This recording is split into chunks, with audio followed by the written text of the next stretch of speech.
السلام علیکم دوستو، میں ہوں محمد احمد رضا اور آپ دیکھ رہے ہیں میرا چینل 26 احمد رضا آفیشل۔ دوستو پہلے کی طرح آج پھر میں آپ کے لایا ہوں ایک نہایت نصیحت آموز حکایت، اور ویڈیو شروع کرنے سے پہلے میری آپ سے چھوٹی سی گزارش ہے کہ میرے چینل کو لائک، شیئر اور سبسکرائب لازمی کریں، اور ساتھ میں دیکھیں بیل آئیکن کو بھی لازمی پریس کریں تاکہ اسی طرح کی مزید ویڈیوز آپ تک بآسانی پہنچ رہیں۔ تو شروع کرتے ہیں آج کی ویڈیو کو۔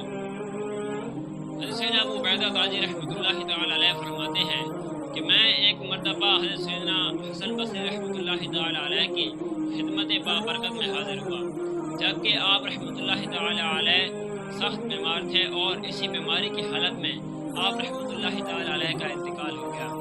ہم لوگوں نے خدمت عالیہ میں حاضر ہو کر سلام عرض کیا۔ آپ رحمۃ اللہ تعالی علیہ نے جواب بھی دیا اور بڑے خوشی سے فرمانے لگے کہ مرحبا، خوش آمدید، اللہ عز و جل تمہیں دراز عمر بالخیر عطا فرمائے اور ہم سب کو جنت میں اعلیٰ مرتبہ عطا فرمائے۔ پھر ارشاد فرمایا کہ میں تمہیں چند نصیحت آموز باتیں بتانا چاہتا ہوں، اور انہیں توجہ سے سننا، ایسا نہ ہو کہ ایک کان سے سنو اور دوسرے کان سے نکال دو۔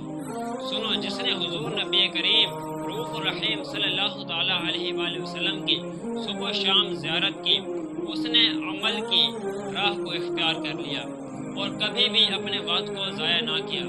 ہر آن اپنے عمل میں اضافے کی کوشش کی۔ جب بھی اسے کسی بات کا علم ہو تو اس نے فوراً اس علم پر عمل کیا۔ پھر تم لوگ اعمال صالحہ کی طرف کیوں سعی نہیں کرتے، کیوں جلدی نہیں کرتے؟ رب کعبہ کی قسم، تمہارے اعمال تمہارے ساتھ ہیں۔ اللہ عز و جل اس شخص پر رحم فرمائے جس نے اپنی زندگی آخرت کے لیے وقف کر دی، اپنے مقصد صرف آخرت کی تیاری میں دیا، سوکھی روٹی کھا کر گزارا کیا، پھٹے پرانے کپڑے پہن کر اور زمینوں کو بچھونا بنا کر گزر بسر کیا، اور اپنے رب عز و جل کی خوب عبادت کی، اپنی خطاؤں پر شرمندگی کے آنسو بہائے، آخرت کے خوف سے ہر وقت لرزا اور ترسا رہا، اور اپنی ساری زندگی اس حال میں گزاری کہ جہاں فانی دنیا میں اس کی مدت ختم ہو گئی، اور وہ عبادت و ریاضت کرتے ہوئے اس دار فانی کو چھوڑ کر راحت و سکون والی جگہ یعنی جنت میں پہنچ گیا۔ وہ شخص بہت ہی خوش قسمت ہے جس نے اپنی زندگی اس طرح عبادت و ریاضت میں گزار دی۔ اے بیوقوف انسان، اگر تجھے کوئی دنیاوی نعمت نہ ملے تو اس پر واویلا کرنا شروع کر دے کہ مجھے یہ نعمت کیوں نہیں ملی، تو یہ تیری اپنی بیوقوفی ہے۔ اللہ عز و جل جسے چاہتا ہے اسے عطا کرتا ہے، اور جسے چاہتا ہے اپنی نعمتیں روک لیتا ہے۔ اور اگر تجھے کوئی دنیاوی نعمت نہ ملے تو اس سے کہ نہ ملنے میں ہی ہو سکتا ہے تیری کوئی بھلائی ہوگی۔ پھر بھی اگر تو اپنے رب عز و جل کی تقسیم پر راضی نہیں تو بروز قیامت اس پاک پروردگار عز و جل سے تیری ملاقات اس حال میں ہوگی کہ تیرے سارے اعمال اکارت یعنی برباد ہو چکے ہوں گے۔ اللہ عز و جل اس مرد صالح پر رحم فرمائے جس نے حلال رزق کمایا اور پھر بخوشی راہ خدا عز و جل میں اپنا مال راہ خدا میں خرچ کر کے اپنی آخرت کے لیے جمع کر لیا تاکہ وہاں محتاجی نہ ہو، اور اپنے مال کو ایسی جگہ استعمال کیا جہاں خرچ کرنے کا اللہ عز و جل نے حکم کیا ہے، اور فضول کاموں میں استعمال کرنے سے روک لیا۔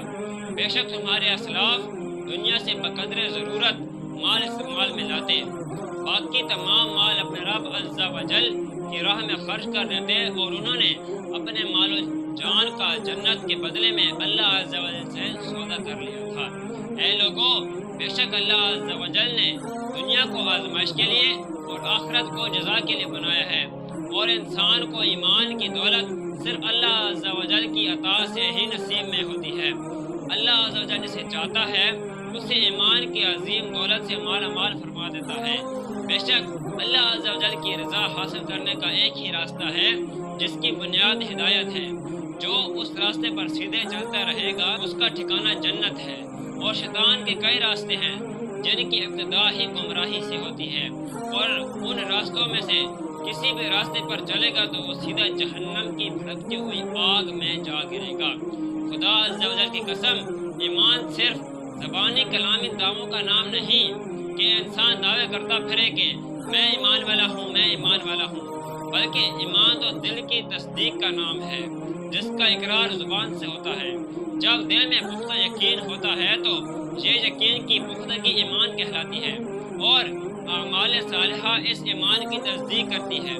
لہذا اے ایمان والو، نیک اعمال کی طرف خوب سعی کرو۔ اللہ عز و جل کو ان پر رحمت ہو اور ان کے صدقے ہماری بے حساب مغفرت ہو۔ اللہ عز و جل سے دعا ہے کہ جو کچھ سنا اس پر عمل کرنے کی توفیق عطا فرمائے۔ آمین بجاہ نبی الامین صلی اللہ تعالیٰ علیہ وآلہ وسلم۔ دوستو یہ تھی آج کی ہماری ویڈیو، امید کرتا ہوں کہ آپ کو اچھی لگی ہوگی اور ملتے ہیں اگلی ویڈیو میں۔ تب تک کے لیے آپ اپنا خیال رکھیے گا۔